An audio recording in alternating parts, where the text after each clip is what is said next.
Hello again, word lovers. Etymology is the history of words, and when you say that, people think, oh, history, that's dry and boring, isn't it? It isn't, by the way.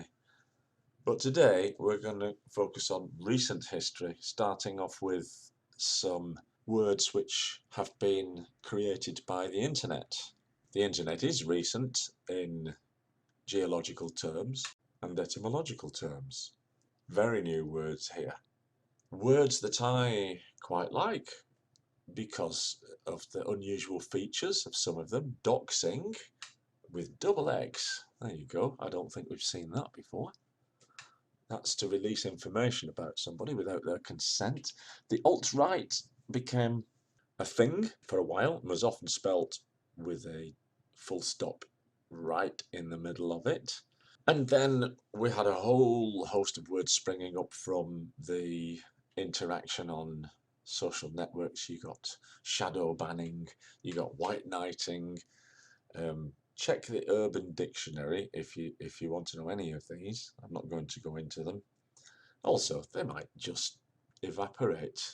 They go in and out of fashion. I remember teaching road rage as an expression a long time ago, and wondering then whether people would be using it in the future.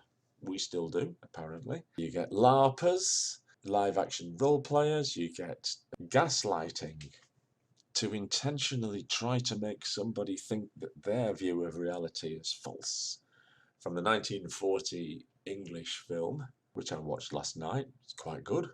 People more familiar with the remake, 1944. Spam, that's a famous one. Once we started with email, people get spammed. That, I think most people know, that's a Monty Python reference. The famous sketch where the only available thing on the menu seems to be spam. Spiced pork and ham.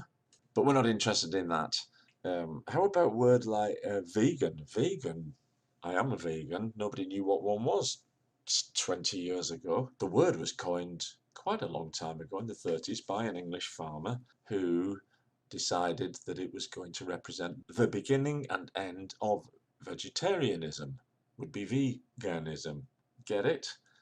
Vegetarianism, by the way, is not called vegetarianism because we eat vegetables. It's vegeta, the life force, from the Latin. That's why vegetables are called vegetables.